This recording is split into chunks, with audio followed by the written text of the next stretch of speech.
प्रिय विद्यार्थियों, नमस्कार। यूट्यूब चैनल हिंदी की उड़ान पर आपका स्वागत है। आज हम अध्याय भाषा भाग 3 का अध्ययन करेंगे और इस भाग 3 में हम जानेंगे कि भाषा व व्याकरण का क्या संबंध है, भाषा व्याकरणिक रूप में किस प्रकार रूपांतरित होती है, व्याकरण की परिभाषा व भाषा में व्याकरण क्यों होनी चाहिए आदि बिंदुओं पर उदाहरण सहित चर्चा करेंगे। चलिए प्रारंभ करते हैं भाषा व विज्ञान का संबंध बिंदु से। जैसा कि मैंने 2 वीडियो बनाए वो भाषा पर ही बनाए हैं, तो वो उसमें भाषा किस रूप में बनती है, कैसे भाषा रूप लेती है। अब जब भाषा रूप लेती है, भाषा बन जाती है, तो उस प्रत्येक भाषा का अपना एक व्याकरण होता है। तो भाषा व व्याकरण के संबंध किस प्रकार है वह हम इस अध्याय में चर्चा करेंगे। चलिए, अब ये पॉइंट है, बिंदु है भाषा और व्याकरण। भाषा और व्याकरण में भाषा और व्याकरण के बीच बहुत गहरा और अटूट संबंध है। भाषा विचारों के आदान प्रदान का माध्यम है। ये जैसे हमने पहले ही भाषा की परिभाषा में पढ़ा था कि भाषा विचारों के आदान प्रदान का माध्यम है, जबकि व्याकरण उस भाषा को शुद्ध, व्यवस्थित और मानक रूप में लिखने, पढ़ने व बोलने का नियमबद्ध शास्त्र है। भाषा और व्याकरण के संबंध को आप निम्नलिखित बिंदुओं के माध्यम से समझ सकते हैं। भाषा शरीर है तो व्याकरण उसकी आत्मा है। ये बिंदु इसलिए महत्वपूर्ण है भाषा में कि जिस तरह से हमारा शरीर है, हमारे शरीर में अगर हमारे प्राण है तो हमारी उपयोगिता है। अगर जिस दिन प्राण नहीं रहते, आत्मा नहीं रहती, उस दिन हम मृत प्राय हो जाएंगे, हमारी कोई उपयोगिता नहीं रहेगी। उसी प्रकार से भाषा के बारे में भी कहा गया है कि भाषा शरीर है तो व्याकरण उसकी आत्मा है। यानी कि भाषा शरीर की बजाय आत्मा को प्रमुखता दी गई है। यानी कि भाषा शरीर का रूप है और व्याकरण उसकी आत्मा है। यदि भाषा एक स्वतंत्र रूप है तो बोलचाल में विकसित होती है। भाषा एक स्वतंत्र रूप कैसे है कि भाषा के अपने नियम होते हैं, भाषा का अपना व्याकरण होता है, भाषा के अपने बहुत से रूप होते हैं। तो इसलिए ये अपने आप में स्वतंत्र रूप है। प्रत्येक भाषा का अपना अपना व्याकरण होता है, नियम होता है। तो इसलिए भाषा को स्वतंत्र रूप कहा गया है और तो बोलचाल में विकसित होती है और फिर वह एक अपना व्याकरणिक रूप निर्धारित करके बोलचाल के रूप में भी विकसित होती है, आगे बढ़ती रहती है। तो व्याकरण उसके ढांचे को व्यवस्थित करता है। जैसे जैसे भाषा अपने बोलचाल, आम बोलचाल की भाषा में आती है तो फिर उसका व्याकरणिक रूप भी ढांचे में आता है, व्यवस्थित होता है। इसका मतलब ये है कि व्याकरण होता है वो पहले नहीं बनता, व्याकरण भाषा पहले बनती है। यानी हम भाषा बोलते हैं, आम जन की भाषा, वो एक तरह से सभी एक जैसी भाषा बोलते हैं, शब्द बोलते हैं, वाक्य बोलते हैं। तो उनको फिर एक व्याकरण का रूप कुछ विशिष्ट जनों या कुछ विद्वानों या कुछ योग्य जनों के द्वारा उन शब्दों को एक शुद्धता के मापन में, एक मानक रूप में उनको व्यवस्थित कर देते हैं, जिनको सभी आम नागरिक है वो उन शब्दों को ही शुद्ध रूप मानते हैं। तो वो जो शुद्ध रूप माने जाते हैं वे ही व्याकरणिक ढांचे में व्यवस्थित हो जाते हैं। व्याकरण के बिना भाषा अशुद्ध, अस्पष्ट और अनियंत्रित हो सकती है। ये बिल्कुल सही कहा गया है कि कोई भी भाषा हो वो व्याकरण के बिना अधूरी है, क्योंकि व्याकरण भाषा को नियमबद्ध करता है, एक ढांचे में पिरोता है और एक शुद्धता की ओर ले जाता है, उनके कुछ मानक निर्धारित करता है। तो व्याकरण के बिना है भाषा बिल्कुल अशुद्ध होती है, अस्पष्ट होती है और अनियंत्रित हो सकती है। अब क्या बताया गया है कि भाषा और व्याकरण के संबंधों में दूसरा बिंदु है कि नियमों का निर्धारण। व्याकरण में भाषा के वर्ण, शब्द और वाक्य रचना के निश्चित नियम सिखाता है। व्याकरण क्या सिखाता है? व्याकरण हमें वर्ण, शब्द और वाक्य रचना के निश्चित नियम सिखाता है, जिन्हें हम आगे के अध्याय में विस्तार से चर्चा करेंगे। अब तीसरा बिंदु है अर्थ स्पष्टता। व्याकरण के ज्ञान से भाषा में गलत अर्थ निकालने की संभावना खत्म हो जाती है और इसके अभाव में वाक्य का अर्थ का अनर्थ हो सकता है। यानी कि भाषा हमें क्या सिखाती है? भाषा हमें गलत अर्थ निकालने की संभावना को खत्म कर देती है। हमें व्याकरण के माध्यम से पता चल जाता है कि हम कहाँ गलत शब्द का उच्चारण कर रहे हैं और कहाँ हम शुद्ध शब्द का उच्चारण कर रहे हैं। अगर भाषा में व्याकरण ना हो तो अर्थ का ही अनर्थ हो सकता है। इसलिए व्याकरण में अर्थ की स्पष्टता बताता है। अब आगे आता है पॉइंट भाषा और व्याकरणिक रूपांतरण। भाई भाषा व्याकरण के रूप में किस प्रकार से बनती है? अब भाषा के प्रयोग में पाया जाता है कि उसमें जितने शब्दों का प्रयोग होता है वे बहुधा, यहाँ मैंने 2 बार लिख दिया है, यह होता है, वे बहुधा भिन्न भिन्न विचार प्रकट करते हैं। क्या कहा गया है कि जब भाषा व्याकरण के रूप में रूपांतरित होती है तो किस तरह से बनती है कि शब्दों का, बहुत से शब्दों का प्रयोग होता है, वे बहुधा भिन्न भिन्न विचार प्रकट कर देते हैं। जैसे ये वाक्य है, आज मौसम सुहावना है। अब इसमें देखिए, इस परिभाषा से मिलाइए। भाषा के प्रयोग में पाया जाता है कि उसमें जितने शब्दों का प्रयोग, जितने शब्द 1, 2, 3, 4, ये 4 हैं, तो उन प्रयोग होता है वे बहुधा भिन्न भिन्न विचार प्रकट करते हैं। अब 1, 2, 3, 4 ये चारों के चारों अपने अलग अलग अर्थ प्रकट करेंगे, या इनमें क्या शब्दों का प्रयोग वो भिन्न भिन्न विचार प्रकट करेंगे। इनमें एक शब्द में विचार अलग अलग विचार व्यक्त होंगे, जिनका हम उदाहरण इसके विस्तार से समझते हैं। जैसे आज एक अपने आप में शब्द है, तो आज का अर्थ क्या होता है? यानी इसका अर्थ हुआ जो समय वर्तमान में चल रहा है उस समय का पूरा दिन। अब ये इतने शब्द इस एक शब्द में छुपे हुए हैं, तो क्या हुआ? बहुधा भिन्न भिन्न विचार प्रकट करते हैं। अब मौसम किसी विशेष स्थान पर निश्चित समय में वायुमंडल की स्थिति से है, यानी ऋतु या आबोहवा। अब ये मौसम शब्द है 1, 2, 3 वर्ण से बना है, लेकिन इसमें कितने शब्द छुपे हुए हैं, कितने अपना एक पूरा विचार इसमें विचार व्यक्त हुआ है। तो इसमें ये कहा गया है कि भाषा जब व्याकरण का रूप लेती है तो बहुत से शब्दों का प्रयोग होता है और वे शब्द भिन्न भिन्न विचार व्यक्त करते हैं हमारे मन के। और तीसरा शब्द है सुहावना, यानी सुहावना मन को अच्छा लगने वाला। ये सुहावना अर्थ है, अरबी शब्द है, तो ये क्या है कि मन को अच्छा लगने वाला, सुंदर व सुखद लगने वाला है अपने आप में क्रिया है, ये ऐसे क्रिया है, ये वर्तमान कालिक क्रिया है। यानी इस शब्द में, इस वाक्य में वर्तमान काल का आभास होता है, पता चलता है। तो इससे पता चला ना कि जितने भी शब्द होते हैं वो अपने आप में विचारों के समूह या भिन्न भिन्न विचार प्रकट करते हैं।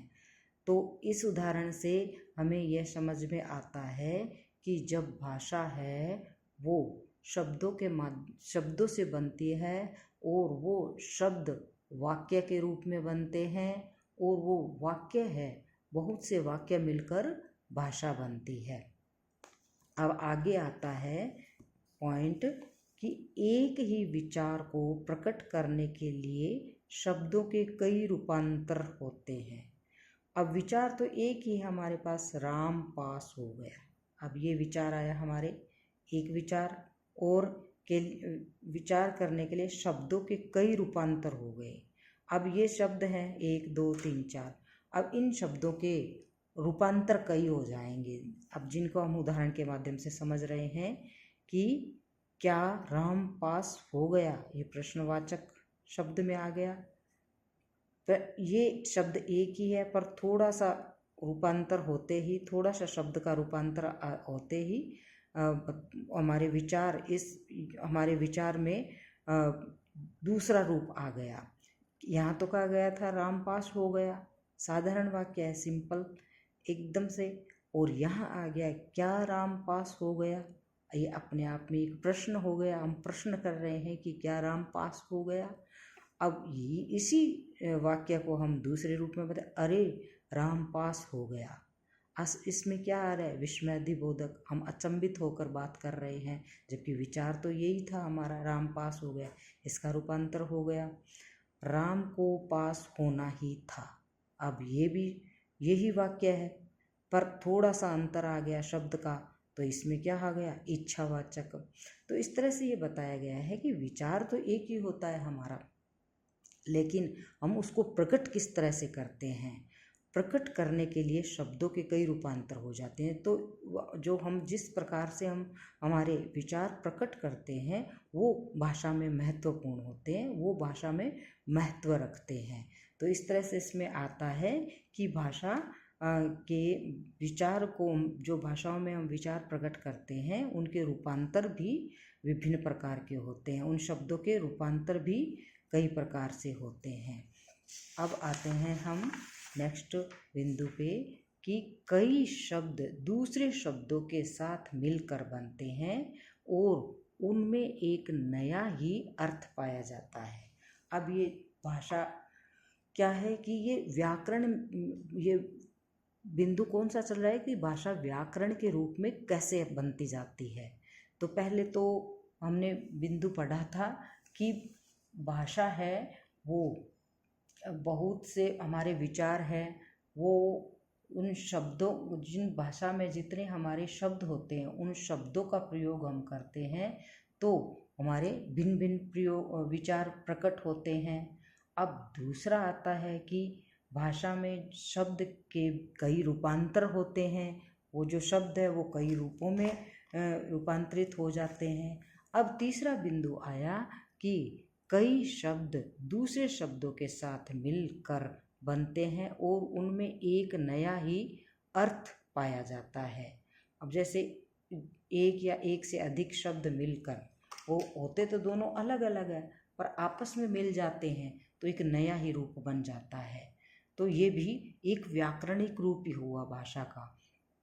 जैसे अपमान, यानी ये उपसर्ग शब्द है और एक मान है शब्द है, वो सार्थक शब्द है अपने आप में। जब ये दोनों मिल जाते हैं तो अपमान एक नया ही शब्द बन गया ना। अप का अर्थ होता है विपरीत और मान का अर्थ होता है सम्मान, यानी विपरीत मान यानी अपमान। अब वैसे दूसरा शब्द आया है विद्या।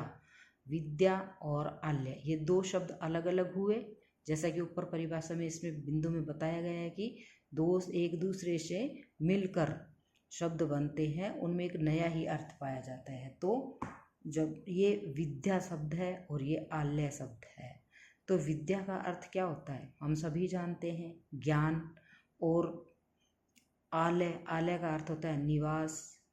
और ये दोनों शब्द मिलकर क्या बन गया, एक नया ही शब्द बन गया विद्यालय, विद्या प्राप्त करने का स्थान। इसलिए एक शब्द और ये दूसरा शब्द दोनों मिलकर एक नया रूप बना देते हैं। जैसा ये बताया गया है कि एक शब्द दूसरे शब्दों के साथ मिलकर उनमें एक नया ही अर्थ पाया जाता है। अब आते हैं अगले बिंदु पर कि वाक्य में शब्दों का उपयोग किसी विशेष क्रम से होता है और उनमें रूप अथवा का अर्थ के अनुसार परस्पर संबंध रहता है। अब समझ में, वाक्य में शब्दों का उपयोग किसी विशेष क्रम से होता है। जब भाषा है वो कोई व्याकरणिक रूप लेती है ना, तो उसमें शब्दों का क्रम भी बनता है, और अगर बिना क्रम के भाषा होती है वो निरर्थक होती है। कोई वो भाषा का एक व्यवस्थित रूप नहीं होता है, और न ही वो शब्द वाक्य है भाषा के रूप में आते हैं। व्याकरणिक रूप से जब भाषा शुद्ध बनती है तो उनमें शब्दों का अपना अपना क्रम धीरे धीरे क्रम से व्यवस्थित होते जाते हैं, और एक वो परिष्कृत भाषा, शुद्ध भाषा होती है, और उनमें रूप अथवा अर्थ के अनुसार परस्पर संबंध होते हैं। और वो जैसे जैसे क्रमबद्ध बनते जाते हैं तो वो एक दूसरे पर आधारित हो जाते हैं, उनमें परस्पर संबंध भी होता है।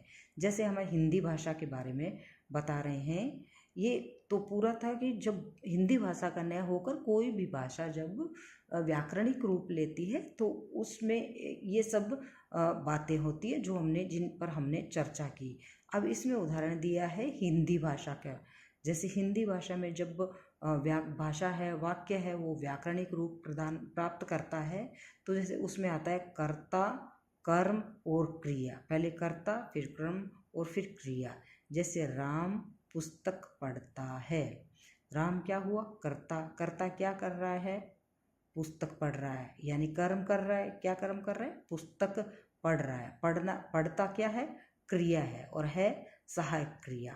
तो इस तरह से भाषा है जब व्याकरणिक रूप में आती है तो क्रमबद्ध होती जाती है। अब ये आपस में ये एक दूसरे पर आधारित है। जैसे मैंने राम बोला तो सिर्फ एक सार्थक शब्द है, एक व्यक्तिवाचक संज्ञा के रूप में कि राम किसी व्यक्ति का राम है।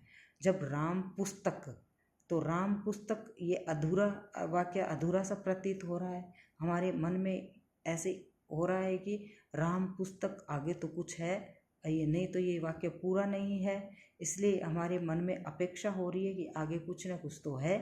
तो राम पुस्तक पढ़ता है, तो इसमें एक कार्य का, पूरा एक विचार का, ये एक कार्य का सार्थक रूप आ गया ना। तो इसमें क्या हुआ? इसमें कर्ता, कर्म और क्रिया का आपस में संबंध बन गया। ये इनका आपस में संबंध बन गया तो एक पूर्ण वाक्य का रूप, यानी एक सार्थक वाक्य का रूप ले लिया। ये इस तरह से तभी कहा गया है कि वाक्य में शब्दों का उपयोग किसी विशेष क्रम से होता है और उनमें रूप अथवा अर्थ के अनुसार परस्पर संबंध होता है। और अब आता है वाक्य निर्माण की विशेषताएं। जब वाक्य का निर्माण होता है तो उनमें क्या क्या विशेषताएं होती है? उसमें योग्यता होती है, उनमें योग्यता होती है। वाक्य में क्या है? योग्यता होनी चाहिए। किस चीज़ की योग्यता? अर्थ देने की क्षमता होनी चाहिए। वाक्य जब हम बनाते हैं या हम किसी भी वाक्य का प्रयोग करते हैं तो उसमें अर्थ देने की क्षमता, अर्थ से यानी व्यक्ति जो बात कहना चाहता है वो सामने वाले को उसी रूप में समझ में आनी चाहिए जो वह बता रहा है। तो इसका अर्थ उस सामने वाला समझ जाता है, तो इसका मतलब भाषा में सार्थकता है। जैसा कि ये वाक्य हम बताया गया ना, राम पुस्तक पढ़ता है, तो ये राम पुस्तक पढ़ता है, राम क्या क्या कार्य कर रहा है? पुस्तक पढ़ने का कार्य कर रहा है। ये उसी वाक्य की योग्यता बता रहा है। अब आता है आकांक्षा। आकांक्षा होती है इच्छा। इच्छा यानी वाक्य का अर्थ पूर्ण होना चाहिए। हमारे जैसे अभी मैंने बताया कि राम पुस्तक, इतना ही मैं बोल दूँ तो सबके मन में, आप लोगों के मन में भी होता है कि ये वाक्य तो पूरा तो है नहीं, इसके आगे कुछ ना कुछ है, अभी यह वाक्य अधूरा है। तो ये अगर पढ़ता है, ये बोल दिया मैंने, तो ये क्या हुआ? यहाँ आकांक्षा पूर्ण हो गई, यानी वाक्य का अर्थ पूर्ण हो गया। अब आता है तीसरा बिंदु, निकटता। कोई भी वाक्य बोलते हैं तो हम बोलते व लिखते समय शब्दों में उचित दूरी और प्रवाह होना चाहिए। बिखरे शब्द वाक्य नहीं बनाते। बिल्कुल सही है ये। तो जब हम वाक्य को बोलते हैं या लिखते हैं मैं लगातार बोलते जाऊं, जैसे जैसे ये है, ये वाक्य इतना सा है, तो अर्थ देने की क्षमता हो, तो आपके समझ में आ गया। अब मैं एकदम से अर्थ देने की क्षमता हो, कुछ भी समझ में नहीं आया, मैंने बीच में गैप दिए, ये गैप आए हैं, तो इनके माध्यम से आपके समझ में आ रहा है कि ये एक वाक्य हो रहा है, ये मैं कुछ आपको बताने की कोशिश कर रही हूँ। इसलिए ये ऐसे कहा गया है कि निकटता, बोलते व लिखते समय शब्दों में उचित दूरी होनी चाहिए, शब्दों में उचित दूरी होनी चाहिए और प्रवाह होना चाहिए, यानी लगातार, मतलब एक दूसरे पर आधारित होते हुए उनमें एक जैसा प्रवाह होना चाहिए, ताकि अच्छी तरह से वो वाक्य समझ में आ जाए। बिखरे शब्द वाक्य नहीं बनाते, ये बिल्कुल सही कहा गया है कि बिखरे हुए शब्द है, इधर उधर बिना सार्थकता के जो शब्द बोले जाते हैं वो अपने आप में कोई वाक्य नहीं बनाते, वो कोई व्याकरणिक रूप में नहीं होते। अब ये तो हमने समझ लिया कि भाषा है वो व्याकरणिक रूप कैसे प्राप्त करती जाती है। अब आता है कि व्याकरण होता क्या है, यानी व्याकरण की परिभाषा क्या होती है, उसके बारे में जानते हैं कि जिस शास्त्र में शब्दों के शुद्ध रूप और प्रयोग के नियमों का निरूपण होता है उसे व्याकरण कहते हैं। यानी व्याकरण क्या होता है कि कोई जो शास्त्र है, यानी जिसके अंतर, शास्त्र क्या होता है, कोई विशेष ज्ञान का दाता होता है, कोई विशेष विशेषज्ञ प्राप्त किया होता है, वो शास्त्र रूप में होता है। तो इसमें बताया है कि जिस शास्त्र में शब्दों के शुद्ध रूप और प्रयोग के नियमों का निरूपण होता है उसे व्याकरण कहते हैं। अब आगे हम पढ़ते हैं कि व्याकरण शब्द बना कैसे है। व्याकरण शब्द बना कैसे हैं, तो इसके बारे में हम पढ़ेंगे कि व्याकरण वी धन आ धन करण, वी, ये 3 शब्द हैं, तो इनसे मिलकर ये व्याकरण शब्द पूर्ण बना है, जिसका अर्थ होता है भली भांति समझना। यानी वी का अर्थ हुआ विशेष रूप से, आ का अर्थ हुआ पूरी तरह से, करण का अर्थ हुआ व्याख्या करना। यानी व्याकरण का शाब्दिक अर्थ हुआ विश्लेषण करना, किसी भी अर्थ का या किसी भी वाक्य का पूर्ण रूप से गहन अर्थ देना ही व्याकरण कहलाता है। अब व्याकरण और भाषा में क्या संबंध है उसके बारे में पढ़ते हैं। भाषा और व्याकरण का घनिष्ठ संबंध है, यानी भाषा और व्याकरण, भाषा के बिना व्याकरण अधूरा है और व्याकरण के बिना भाषा अधूरी है। जब भाषा होगी तभी व्याकरण बनेगा, और व्याकरण होगा, व्याकरण कैसे बनता है, भाषा होगी तभी। तो इससे क्या हुआ कि एक दूसरे के ऊपर ये आधारित है, न तो व्याकरण के बिना भाषा बनेगी और न ही भाषा के बिना व्याकरण बनेगा। एक सिक्के के 2 पहलू कहलाते हैं।